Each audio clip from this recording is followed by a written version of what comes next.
So yun mga utol, magandang araw sa inyong lahat at welcome back dito sa loop natin. So ayan, bali ngayong hapon, ito nagpapalipad tayo ng mga pang natin, pang NDR. Ano na to, malapit na rin silang magsibaba, kanina pa natin to pinalilipad. So bali ngayong araw pala, ikakarga na natin sa first club training tong mga pang NDR natin. Dahil lang release ng BFRC bukas, Santa Rosa, Nueva Ecija na. So medyo malayo-layo na, kaya itong mga pang north natin kinakailangan na rin natin maikarga. So bali nung mga nakakaraan ay naman natin tong mga to, na road training na natin, na self training na natin. Kaya sa tingin ko ngayon training ng Santa Rosa, Nueva Ecija, okay na naikarga na natin tong mga ibon natin. Ayan sila. So yun nga, nagpalipad muna tayo ngayong hapon bago sila kumain, para pamaya kakarga na natin sila para sa first club training nila. Ayan. So pababain na rin natin dahil mukhang uulan na. Ayan ang kulog at kidlat, naririnig ko na. At gusto na rin magsibaba ng mga natin, pang north natin. Babang baba na yung mga yan. So tawagin na natin. Ayan, re-recta na sila.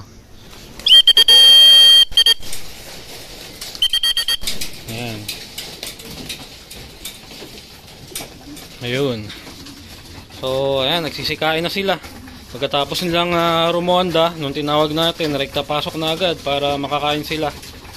At mamaya igagayak na natin sila para sa para sa first club training nila. Ayan. So yung mga pang summer pala natin, ayan yung isa nandito kasama nung pang natin, pang NDR. So ito yung isa nakatop natin, tapos yung nag-iisang live natin ay ayun So pinaghiwalay ko sila kasi nag-aaway yung ibon. Kaso napansin ko dito sa natin, sa ibon natin, yung nag-iisang live natin, naglulusaw siya ng dropping. Hindi maganda yung dropping niya. So ayan yung dropping niya. So bukod sa kanya, yung dalawang pang summer din natin na nakatop, umuwi ng kinabukasan, binaba ko dahil yung dalawang ibon naobserbahan ko meron ding sakit. So ang kamalasan natin kung kailan derby, tinamaan ng sakit yung mga ibon natin. Medyo okay ang kondisyon. Ito pang isang ibon natin na na-cut off.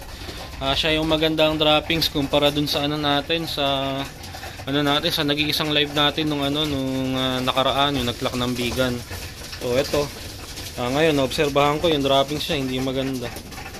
Pero susubukan pa rin natin iayos yung ibon. Titignan natin kung ano pa yung magagawa natin para maging okay yung kondisyon niya. Yung galaw niya mukhang okay naman, pero nakikita ko nga yung droppings niya maghapon lusaw. So sa obserbasyon ko sa droppings niya, merong may iniinda yung ibon. So kaya ayun, mukhang talagang tayo ngayon, olats tayo ngayong summer. Yung nag-iisang live natin mukhang tatamaan din ng sakit. So dalawa nga sa kanila na pang summer natin, yung nakatop nung nakaraan, binaba ko dahil andun, may sakit. Mamaya papakita ko rin sa inyo. Ayan, patapos na kumain yung mga natin, pang NDR, naghahanap ng tubig. So igaya ko lang yung tubig nila. Ayan, tapos nang magsikain itong mga pang NDR natin. At papahinga lang natin maya-maya, mga alas 6 ng gabi. Gagayak natin sila para ikarga nga natin sa first club training nila. Ayan.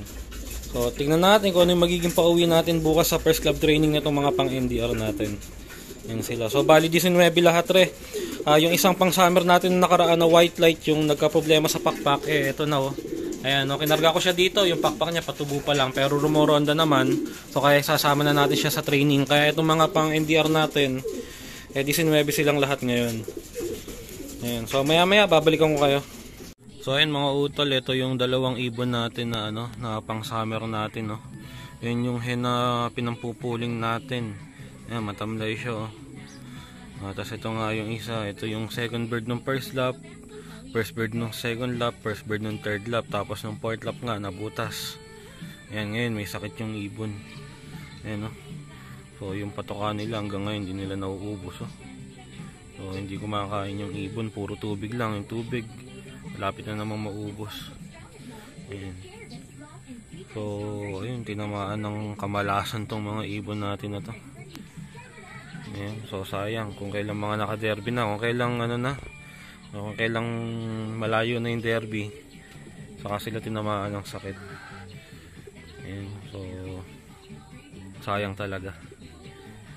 Ayan, pero ayos lang, move na tayo dyan. So ganun talaga. Yun yung kapalaran natin dito sa summer race. Ayan.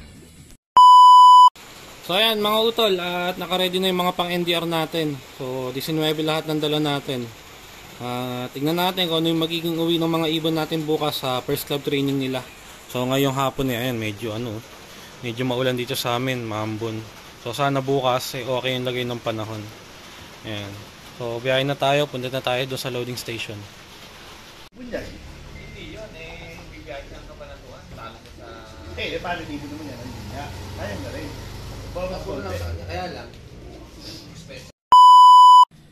So ayan mga utol, bali ngayon abangan tayo ng mga ibon natin na pang north para sa first club training nila. Bali kagabi kinargan natin yung 19 na ibon natin. Ito may may ibon na tayo. Medyo late napawalan tong mga ibon natin, alas 7 sila na i-release, pero ito meron na tayong ibon. Ito first bird. Ayun, dun bumaba. Naiilang pa first club training nila Ayan. So ayun, bumaba na yung first bird natin. So medyo late na pawalan tong mga to dahil masama ang lagay ng panahon sa release point kanina. Naghintay pa na lumiwanag ng konti bago pawalan yung mga ibon. At yun nga, kahit dito sa atin hindi kagandahan ng panahon. Ayan yung first bird natin Ayan. So dumating siya 8:48. Ayan, nasa nasa 1,000 plus pa speed niya. To second bird natin yung yung young bird sana natin ang BBC hindi natin nailaro dahil nga yung pakpak nagka-problema. Pero ngayon, kahit napatubo yung pakpak niya, sinasama natin sa training. Ito yung ibon. So ayun Ayan, ito pa isa. Dalawa sila. Dumating sila 8:48. Ayan, tatlo na yung pauwi natin. Ayan, ito yung second bird at third bird natin. So nag-i-intro tayo, bigla silang dumating.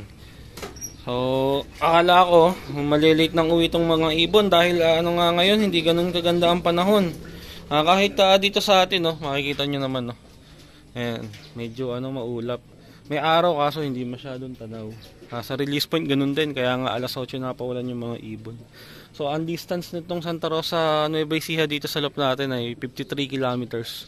So, yun yung distance ng first club training ng mga ibon natin. So sa 19 meron na tayong tatlo pa lang yung pauwi natin. Yan yung first drop. Ito yung first drop natin. Ayan. Tapos ito yung second bird. Ayan yung third bird. So itong second bird natin, yan nga yung pang BBC natin na hindi natin nailaro dahil nagka-problema sa pakpak. Pero ngayon training ulit natin siya sa BFRC naman dahil yung pakpak niya medyo okay naman na. Patubo na lang yung dalawang dulo ng pakpak niya. Ayan. So tatlo pa lang ang pauwi natin sa 19. At mukhang patak-patak ang magiging pauwian. Ayan. So ito, port bird natin Port bird.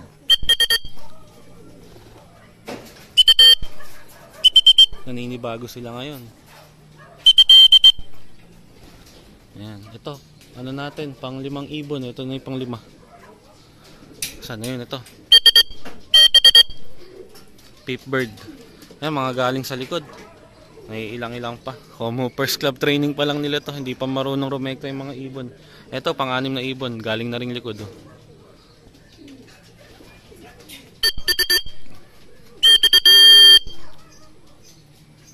Ayan.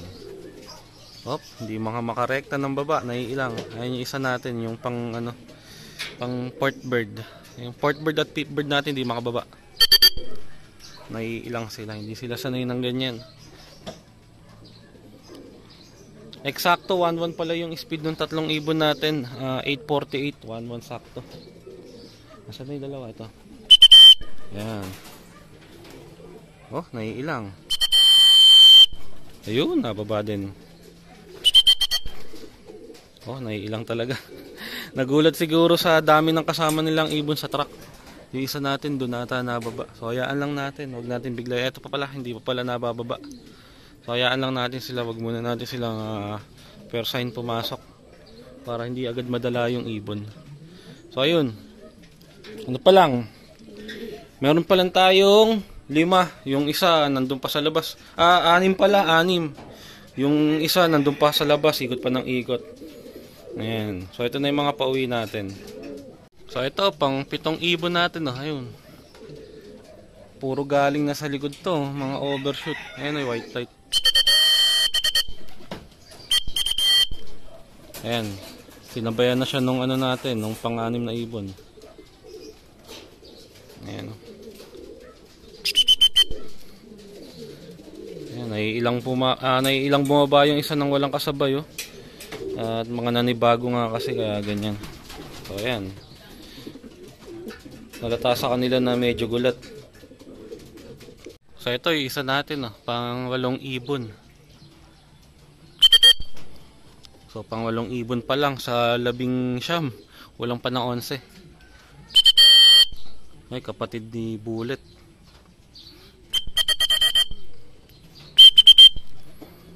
Ayan, pang 8 ibon.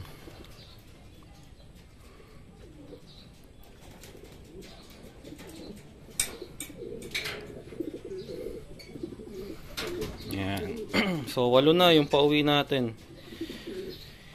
11 na lang ang kulang. Marami pa. Yan. So halatang nanibago sila sa first club training. Ito. Tinatay 2 na to. Ayan, sa atin nga parehas. Pang 8, pang 9 saka pang 10. Sana, ayun.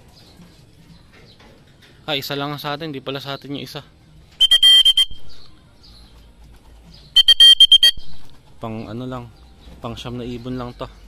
Akala ko sa atin din yung isa. ilang rumekta ng baba yung ibon, naninibago talaga. So pangkaraniwan yan sa first club training. Ayun, no? So ito, pang 10 ibon natin. Ka-nestmate tong first bird to. Ninibago talaga, hindi makarekta ng baba, naiilang yung ibon.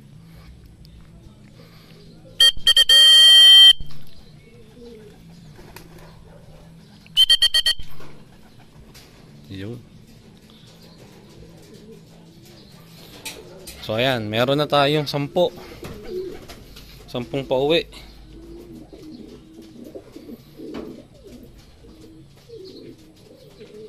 So ito, pang 11 ibon. Ayun.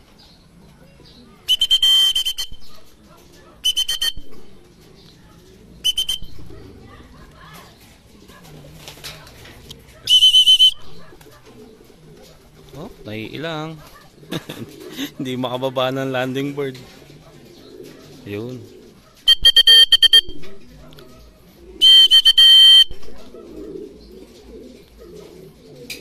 Onse na. 8 na lang ang kulang natin. Yan. So ayan mga utol, nahinto na yung pauwian. So hanggang ngayon hindi pa nasusundan tong 11 ibon natin. So kulang pa tayo ng 8. At yung 8 ibon natin late naman na sila ng husto. Ayan. Pero itong itong 11 natin lahat naman sila umoras. At yun nga, sa training natin ngayon, first club training, hindi ganun kaganda yung naging pauwian dahil sa lagay ng panahon. So okay na rin, karamihan ng ibon natin umoras. So 11 nga yung umoras sa 19 na kinarga natin. Ayan. Ito, may pauwi tayo isa. So pang 12.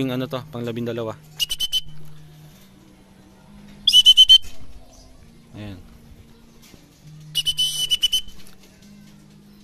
Pang 12, 7 na lang ang kulang natin. Pasok na. Tumunga nga pa sa pasukan. Ayan. So ayan, meron na tayong 12 sa 19. 7 na lang ang kulang. Ayun. Ito yung isang ibon natin, yung brown, pang 13 ibon. Ayan. Dumating siya 9:16 cut off. Ang oras ng 700 na speed 9:12. So dumating siya 9:16 cut off na. So yung 7 ibon natin na kulang cut off na sila. So 6 na lang ang kulang natin. Hindi talaga makababa, di makarekta, naiilang yung ibon.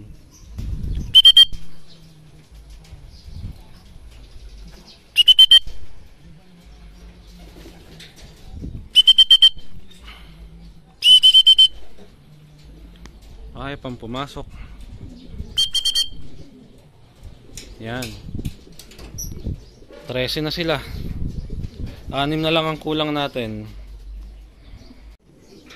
So ito, merong isa. Panglabing ano to? Panglabing 4 na ibon natin. At ano na nga, late na nga ere. Pa isa-isa na nga lang yung uwi nila. Malamang overshoot na nga itong mga ibon natin na to.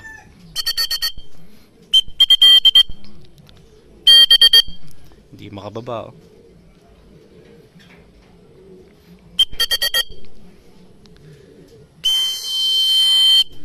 Ayun.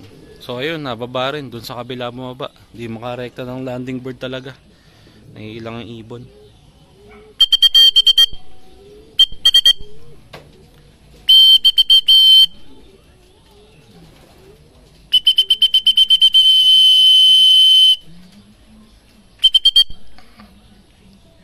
Ayaw kong bumaba.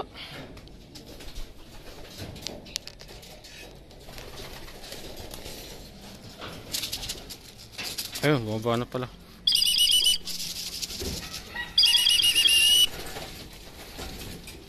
Ayun na. So, meron na tayong 14 sa 19. Kulang na lang ng 5. So, ito, meron tayong bagong dating. Ayan, pang ano natin. Pang 15 ibon. Nagmamadali pa. Alam mong first bird siya. Ayan, oh. So, ano na lang ang kulang natin. 4 na lang. Oh no, wow, oh. Ayan, nalayo ng gusto yung ibon kaya ganyan, no? So ano na lang, 4 na lang ang kulang natin. Meron na tayong 15 pa uwi dito. So pa isa-isa nadadagdagan yung ibon natin. Sana makakumpleto tayo. So ayan, nagpakain na tayo ng mga ibon natin dahil anong oras na. So yung 4 na kulang natin, di na natin inintay. Pag umuwi sila, bukod na lang silang kakain. At itong mga ibon natin, kanina pa sila nandito at nakapagpahinga na rin naman na. Ayan, so okay naman yung mga ibon natin ngayon. Kaso yun nga lang, yung 4 na ibon natin, hanggang ngayon wala pa. So ayan yung resulta ng first club training natin ngayon. So okay naman. Karamihan naman sa ibon natin umoras ng uwi. Nasa tama naman yung oras ng pag-uwi nila. At yan, magagana naman silang kumain. So sana ngayon nag-start na yung training ng mga pang-nart natin. Wag silang tamaan ng sakit. Sana hindi kapitan ng sakit ng mga pang-nart natin. So pangkaraniwan kasi sa mga ganyan, first club training, pag nagsisimula ang training ng mga ibon, nandyan yung sakit. So kaya sana makaiwas sa sakit ng mga ibon natin. Ayan. So bali hanggang dito na lang tong video natin mga utol. Update ko na lang kayo dun sa 4 na kulang natin kung sakaling uuwi sila. So maraming salamat sa panonood.